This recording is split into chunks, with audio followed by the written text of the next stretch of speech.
Shabo! Ohayo, mga konnichiwa. Ako nga pala si Pauling Sama. Ngayon dadaan ito ng mga anime na pinanood ko buong taon. O, dyan nasosot to, kala nyo. Tunay na konnichiwa. Onting disclaimer na walang spoilers ang magiging review na to ng mga anime na pinanood ko ngayong buong taon. Ha, ito ay ang mga anime na pwedeng noon pa, pero tingin ko lang pinanood. Pwedeng ngayong taon. Kung gusto nyo na talagang rekomendasyon ko para sa inyo, paabutin na to ng 30 likes. Gagawa tayo. Kaya ngayon ang dadaanan lang natin yung mga pinanood ko simula Enero ng 2020. Total lahat tayo nasa bahay ngayon parang sa Euphoria na maraming oras para manood. So simulan na natin ang pinakauna at pinakabasura. Diba napakagandang panimula sa aking taon ay ang King's Game. Paano tong klase ng King's Game kung nalaro nyo na yan sa totoong buhay? Yung susunod ka sa sasabihin nung hari. Pero dito sumusunod sila doon sa text. Sa phone sila kailangan sumunod. At isa to sa mga pinakabasurang anime na napanood ko ngayong taon dahil Enero pa to, wala pang pandemya, wala pa akong pake kung ano mangyari. Well, gusto ko lang magsayang ng buhay. Gusto ko lang, ayoko nag-iisip. Pati rin pala yung gumawa, no? Hindi rin nag-isip. But meron doon isang scene, sinuntok niya hanggang mawalan siya ng malay para magawa nung close niyang babae. Ko na maalala, tignan nyo lang to sa my anime list nyo. Sarili ko lang ito. So, ang pangit kasi ang daming loophole. Marami silang pwedeng sana ito lang yung ginawa nila. Bakit nila dinamdam yung ba di sila naghanap ng tulong sa pulisya? Marami siyang loophole at andun lang yung para sa mga edgelords, yung mga gusto makakita ng onting grape scenes, onting landian scenes. So, sunod na anime. Ang sunod naman ang interspecies reviewers. Tatanggalin ko sombrero na to bago natin pag-usapan to. Interspecies reviewers, tulad sinasabi sa pangalan niya, ay mga interspecies, iba-ibang mga lahi, diba? Open-minded tayo sa channel na to. At may kulturang mga sad boy. Parang ginagawa natin, diba, pag-review, pupunta sila sa iba't ibang mga brothel o mga bentahan ng laman. Pero in a wholesome way. Kasi nagtatrabaho lang naman sila. Hindi naman sila kasing close-minded tulad ng mga tao din sa Pilipinas. Mga relihiyosong ipokrito na nare-review ng mga adventurers ang kanilang mga escapades kasama ng mga escapade, ang iba't ibang mga lahi, iba't iba. Meron doon bird woman, meron doon slime. Ayoko tignan sa review kasi gusto ko malaman kung ganun ba kaganda yung series sa pinanood ko na naalala ko pa din. May mga uncensored versions din yan sa mga sa mga makultura dyan. At bibigyan ko to ng 10 King's Game out of 10. Ganun siya kaganda. Game ako, di pa ako tapos sa King's Game kahit sumunod na tayo. Sunod na anime, Devilman Crybaby. Pucha, bang ganda. Meron siya onting lore at may plot twist sa dulo na sana tapusin nyo, di ba? Para siyang, meron to sa Netflix, pinandun ko siya pinanood. Tungkol siya sa mga hybrid na mga tao na may halo ng demonyo. Alam ko cliched na siya, pero tingnan mo na yung animation at sa papaano mag-isip yung bida at kung paano niya lalagpasan ng kada kalaban na makakasalamuhan siya. At naiintindihan mo rin bakit yun ang title ng anime na to. Sa mga mahilig sa mga biblical na mga lore, ma-appreciate nyo yung mga tema ng mga pinag-uusapan. Bibigyan ko ng 100 sad boy crybabies ang Devilman Crybaby. Sunod na anime, Sing Yesterday for Me. Hay nako, gusto kong magustuhan to sa totoo lang, Sing Yesterday, kasi dahil kaboses nung isang heroine dito, si Onodera. At kung di nyo pa alam, lagi ko ginagamit sa mga anime na mga video, Onodera pa rin ang malakas, mga ulol. Onodera pa rin. Sa mga nisekoi dyan. Ichijo-kun to hanasu to Naalala ko, pilit akong gustong tapusin yun. Kasi invested na ako sa simula. Nagustuhan ko yung pagkatapos nung high school.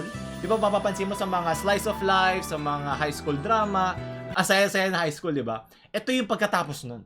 Sinasabi nito, ano yung pagdadaanan nila pagkatapos ng kanilang mga saya-saya, mga slice. Ito yung susunod sa slice of life. Curious ako doon. Bakit? Ano kayo mangyari sa mga bida kung ito yung happily ever after. Ito yung pagkatapos nun. So, naitingnan ako. Pero ang nangyari nga lang, masyado ko nabagalan sa pagkwento at kung gaano kahina itong bida na to. Naiintindihan ko yung mga bidang mahina ang loob eh. Alam mo, meron silang sariling trope eh. Siguro maraming Hapon ang gano'n, na pamahina ang loob. Kaya nga di ba marami sa mga themes na tinatalakay sa anime ay yung lakas ng loob, yung seize the day, kunin mo yung araw na ito, gawin mo lahat, huwag kang mahihiya, kung magkakamali ka, di ba nagkamali ka kasama sa buhay yan. Pero na-appreciate ko yung gusto nilang gawing angulo, hindi lang nila masalpak sa tamang butas, di tulad sa interspecies reviewers, yung gusto nilang tirahin dito. Bibigyan ko to ng 5 kanta ni Jobit out of 10.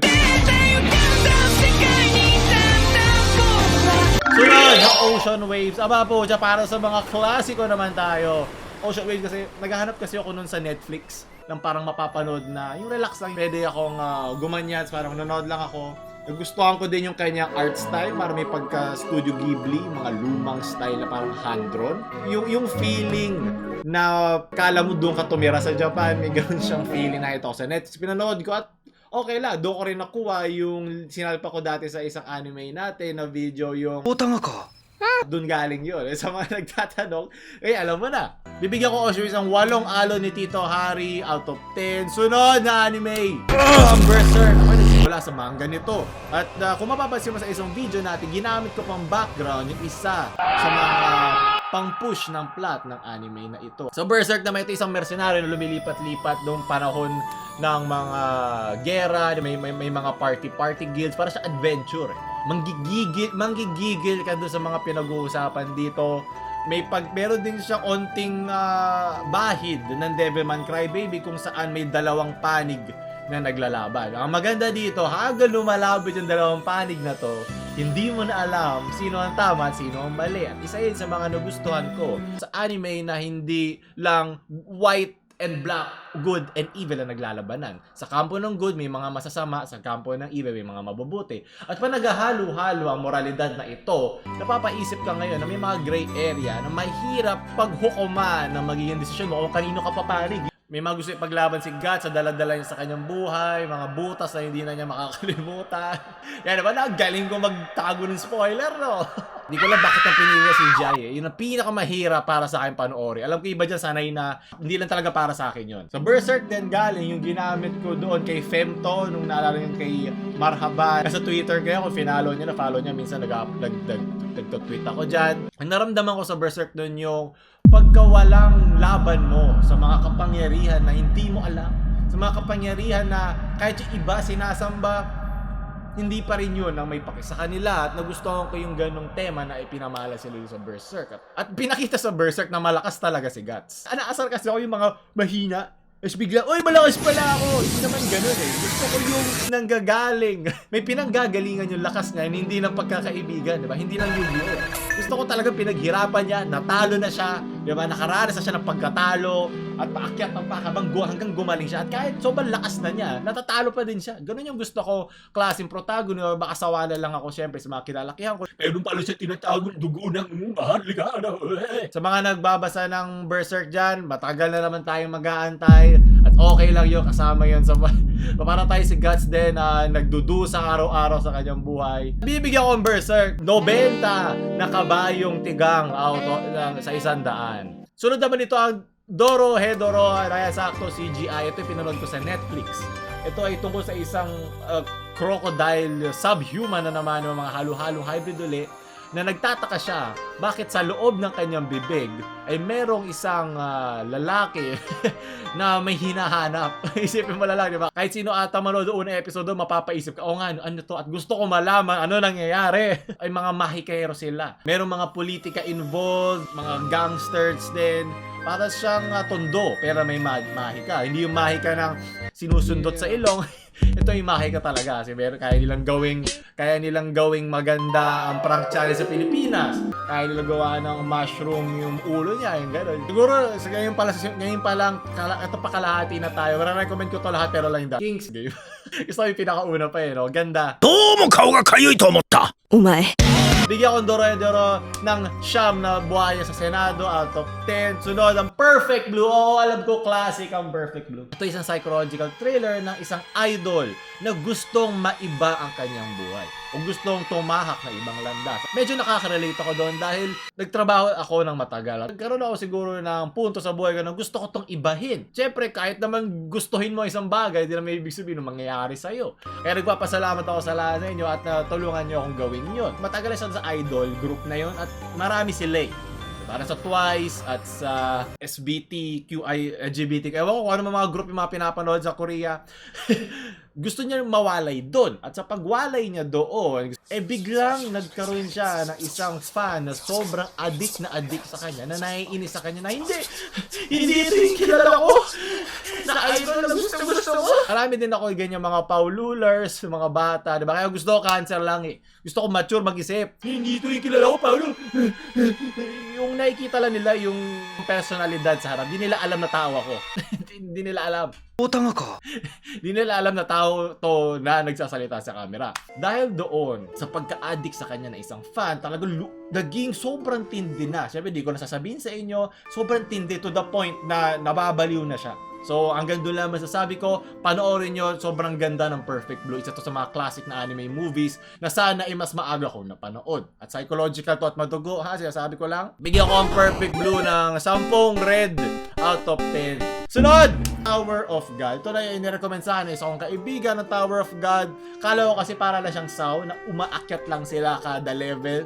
At gusto ko yung artwork dito kasi parang Korean ata yung studio o Korean manhwa ang pinanggalingan nito. Basta di ba meron silang kakaibang style ng pag-anime. Ito rin ito ay basta lalagay ko na lahat dito sa gilid yung totoo. Ito yung sarili ko. Ay, gusto ko unting challenge eh. Ay, kung gusto nyong binasa ko na lang, hindi sabi na lang ako gumawa. Di ba sana nag-post na lang ako sa Facebook. So sa Tower of God ba naalala ko dito? Gusto ko yung mga plot twist. Gusto ko yung mga powers involved dito. Magaganda. Bago na naman, fresh na fresh. Iba-iba na naman. Gusto ko yung iniisip ng MC dito kasi medyo tanga siya na hindi. Nagkaroon siya ng amnesia sa simula na parang tayo din, di rin natin alam yung mga nangyayari. Pero yung mga characters na nasa paligid niya, inaalala ibang bagay. At may mga kilalaban siya, mga monsters, may mga swords ata. Parang mga sisters. Parang sisters sila nung god ng tower na to. Oo, yeah, may sundere doon. Tama. Maganda rin yan. Bibigyan ko rin Tower of God lang 10 saw out of 10. Sunod na anime. Ito naman ang quintessential quintuplets. Ang quintessential, binasa ko muna to sa manga at nung nalaman ko na nagkaroon siya ng anime, syempre tuwan-tuwa ako. Pinakamalakas. So, ang naging disappointment ko lang ay nung ginawa siyang anime, antitigas ng mga lecheng dede nila. Antigas. Hindi ganun katigas ang dede ng isang high schooler. Ano ba, Japan? Umae. So yun, 5 sila. So para siyang harem na hindi kasi magkakapatid. Ngayon lang kasi ako nakakita ng ganong style. Kaya siguro binasa ko yun. Maganda rin yung artwork. Quintessential, meron do protagonist na mag-tutor itong magkakapatid. Syempre, kala mo ikaw yon, pagdadaanan niya lang lahat na ito at makakapili naman siya sa dulo. Ayoko sa lahat yung mga open-ended na ending na kung sasaktan mo na ako. Buti na lang ito nakapili rin. Masaya na ako na napili niya yon at sige na, sunod na. Masakit! Hindi napili yung gusto ko. Kailangan ko pala i-blur yung sinabi kong pangalan kung ano para hindi kayo ma-spoil. Tunod na anime! Ang Rent a Girlfriend. Ito, binasa ko dito sa manga muna bago nagkaroon ng anime. Pero mas uso sa Japan na pwede kang magrenta ng girlfriend o ng date. So, girlfriend lang siya, pero lang sa sexual na parte. Pwede ka rin magrenta ng pamilya doon. Medyo wala silang time makihalubilo sa mga societal constructs nila. Dahil talaga lang sila para magtrabaho 24/7 halos. Kaya hindi sila nakagawa ng anak, wala silang landian time. Dito naman, sobrang daming baby time. Na puro anak. Wala na oras magpabuti ng buhay nila dahil nga ang hirap pa kumita dito. Doon naman sila namamatay. Doon naman sa Japan, nagpapakamatay na sila. Joke lang, dark. Edge lord, natutuwa na naman. Sa renta girlfriend, buti na lang girlfriend na lang ang nirarentahan dito. Hirap na hirap ako magbayad na renta ng bahay. Puro bahay bata ang gusto nila dito sa Pilipinas. Pero gusto ko yung progression ng mga female character sa paligid niya na dahan-dahan siguro nagkakagusto sa kanya at hindi naman harap-harapan yung pagsabi. Ayoko yung parang kikiligin. Parang, okay, alam ko na may gusto siya sa kanya. Diba? Ito, paparamdam niya na dapat may maramdaman ako dun para may ganong feeling yung babae paminsan-minsan at maganda at mas realistic sa ganong standard. So bibigyan natin itong quintessential muna pala, nakalimutan ko. Kung manga lang ang basihan, bibigyan ko siya 9 out of 10. -1 lang dahil hindi nanalo yung babae ko. Sunod naman na anime. Ito naman po, malungkot naman tayo. Di pa tayo nagkaroon ng malungkot. Ang Japan Sinks. Nakita ko isang meme reference sa internet. Meron daw Pinay dito na karakter yung nanay. Makikita mo. Ito ay tungkol sa isang matinding earthquake na tumama sa Japan. Dahil nga parang wala lang kasi puro naman earthquake palagi sa Japan na parang normal na lang. Pero iba ito. Medyo masakit kasi itong anime na ito. Sa mga sad boy dyan, baka magustuhan nyo ito. Hindi dahil may puday, pero dahil marami mga may mga tema dito nakakalungkot. At makikita mo dito kung paano nilagpasan ang mga sakuna na nangyari sa kanila. Meron din palang kulto-kulto dito, naalala ko. Natawa ko dun yung sa bata. Basta kung papanoorin nyo to, napanood nyo to, alam nyo yung sinasabi ko. Balikan nyo na lang to. Sunod naman na anime, Terror in Resonance. Ayan, kung galing Apocalypse, ito naman, mga terorista. Wag nang naalala kong feeling nun, ay naghahanap ako ng parang code gay-ass levels ng labanan. O pag-iisip. At dito may onting ganon at okay lang, parang sakto lang para na mausad yung oras. Di naman siya pangit. Hindi ko na siya maalala kasi nga gusto ko siyang panoorin para na maibalik yung Code Geass. At sasabihin ko rin yung mga sequels sa pinanood ko sa dulo na lang. Ito na lang, mas gusto ko unahin itong mga hindi ko pa napapanood. Nung sinimulan ko para mas virgin ang feeling, di ba? Parang karamihan sa mga Konichiwa dyan, mga virgin, okay lang, wala akong masama doon. Sunod na anime, ito naman movie po, siyang Bakiya, When the Promised Flower Blooms. Maganda naman to, sobrang sarap sa mata. Kung pwede kong dilaan yung mata ko. Ito yung tungkol sa isang immortal na nanay. Meron siyang anak doon, hindi ko lang sabihin so paanong paraan. Sobrang basic lang nito, sobrang general ng pagkakadescribe ko. Maintindihan nyo lang yung kwento nang hindi ko sinasabi yung kwento. So meron siyang anak na daan-daan tumatanda at makikita ng bata yung kanyang rebellious phase, yung kanyang pagiging edgelord, pagiging emo, na yung kanyang nanay ay hindi normal. May makita din mothers ang relationship na meron sila. Nag-iiba-iba din sila doon ng lugar at kung paano sila makikihalubili sa mga tao sa paligid nila na alam yung history ng buhay ng nanay niya dahil syempre yung pagiging immortal ay hindi naman normal. At isa rin ito sa mga magagandang kung gusto mo lang may mapanood sa malaki mong TV na nakuha mo sa mga 12-12 sale, 11-11 sale, panoorin nyo ito. Bibigyan ko to ng 12-12 sale out of 12. Sunod, ang Anunatsu Demateru, Waiting in the Summer. Ito pinanood ko to dahil lang pareho siya sa drawing ng Anohana. At ang Anohana, matagal ko na napanood yun. Ang Anunatsu, medyo dinrap ko siya nung 6 episode dahil pinapanooran kong piracy site ay merong 480p version lang. Nung episode na yun, 480p, medyo hindi naman ako masyado na-invest sa story. Parang, naalala ko dun, parang To Love Ru, may alien, parang To Love Ru na feeling. Pero okay na siya, parang suabe lang. Kung nagsisimula ka pa lang naman sa anime at marami kang oras, panoorin mo to. Wala mawawala sa'yo. Sa lahat na ito, panoorin nyo pa rin to lahat, pero lang yung Darwin's Game. At sunod na anime, bibigyan ko to ng 5 Anohana out of 10 kasi hindi siya kasing tindi ng Anohana. Di mo ba naaalala ang mga kahapon? Ito naman, Attack on Tito Season 3. Ito lang, dito tayo sa mga sequels. Siyempre, papanoorin natin yan. Ang Attack on Titan, dahil ito na ang kanyang last season. Siyempre, tatapusin na natin to. Ano ba masasabi ko sa Attack on Titan? Maganda, panoorin nyo. Kung hindi, pakakainin ka din ng tito mo mamayang gabi. ReZero, maganda din yan. Yung, di ba, yung T sa Kilikili ni, anong pangalan ng babae doon? Echidna, ayun, Echidna. Kasi makikita nila dito yung mga 7 deadly sins. Siyempre, ang mga babae talaga ang kasalanan ng mundong ito. Kung wala sila, hindi tayo maaakit at magiging mga sad boy. So Kaguya-sama, diba? Pero maganda yan, pinanood ko yan at updated ako sa mga chapters niyan sa manga. Nakakatawa na nagawa pa nila ng twist ng isang sobrang cliched na tema ng high school life. Sobrang nakakatawa ang anime na ito. Sunod naman po, Oregairo. Dapat nandito ako para mag-enjoy, hindi para sumakit ang akin po. So, Oregairo, maganda rin niya kung season 2. Kung hindi nyo pa napapalit season 1, panoorin nyo na din. Isang matalino, pero boring na MC yata, naalala ko doon. Oo, kulay. Na pinalilibutan ng magagandang babae, diba? Sana all ganon, sana totoo. Pero Alam na, ito yung mga bagay na nangyari lang sa anime talaga. Pero maganda naman yung storya, realistic yung mga pinagdaan nila sa high school. Diba, yung mga para maging cool, para makasama sa mga circles, diba, para magkaroon ng kaibigan, paano ano isasakripisyo mo para magkaroon ng kaibigan. O ano ba mga kailangan mong sagutin kung hindi ka ganong klaseng tao, ano kailangan mong pilitin ang sarili mo maging. Diba, maraming mga gano'n at okay din to Origai routine. Sunod, the NN no Show. Butay, Fire Force yan. Maganda na animation nito. Naalala ko dito yung Monogatari at ang humawak ng studio nito ay ang Monogatari. Kung hindi mo pinapanood yung Monogatari, hayop ka. Huwag mo nang pigilan ng sarili mo magpanoorin ng Monogatari. Gusto ko yung kanilang pag-animate ng apoy. Yun yung pinaka-naalala ko, yung animate ng apoy. Nararamdaman mo yung init. Alam ko lang kasi apoy na alam mo eh. So, yun yung pinaka-naalala ko. Sobrang ang ganda tignan ng apoy. Apoy palang ulam na. Sunod naman, ang Seinai Heroine no Sodate Kata 5. How to Raise a Boring Girlfriend.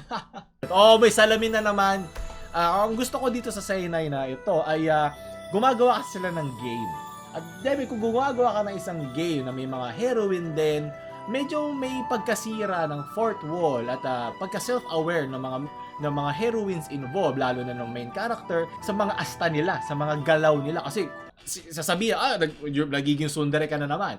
Kahit siya yung tsundere character doon sa series na ito. So gusto ko yung gano'n, sinisira nila yung pagka-cliche ng mga bagay-bagay. Kaya napipilitan gumalaw itong mga heroine na ito sa ibang galaw para hindi nila maalala yung kakadrawing lang niya o kakasulat lang niya ng isang heroine sa ginagawa nilang game nung kanyang inaasta. So parang ito, ayaw niya pansinin, hindi niya gusto talaga, selfish siya. Ganoon din pala siya, pero sinusulat niya. At dahil doon nagiging mas realistic yung anime at kailangan nila yung malaman sa mismong storya para maging mas realistic din yung game na ginagawa nila. Para magka-girlfriend ka man lang din. Sunod at ang panghuli, Code Geass Resurrection. Kakapanood ko lang ito kagabi. So, bantagal ito pinangano dahil wala lang. Naubusan lang ako ng oras so baka masira lang niya yung naalala ko nung pinanood ko yung Code Geass.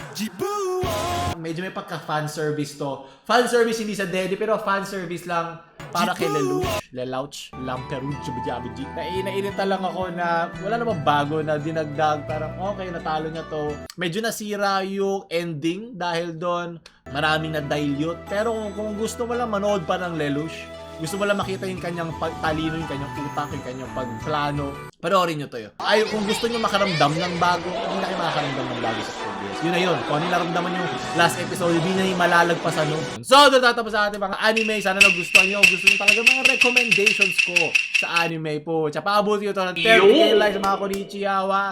At bumili na kayo ng ating Konichiwa merch. Paubos na yan. Ayan na, sinunod ko yung mga pangako ko pag nag 30k likes ha. Lubusan ko laway doon. Wala akong tubig. Medyo gozaimasu sa tapos na ang video. Huwag nyo kung i-like, i-share sa mga Konichiwa nyong friends. At huwag nyo kalimutan mag-subscribe. Ikuzomi na san. Aulus hama. Sayonara.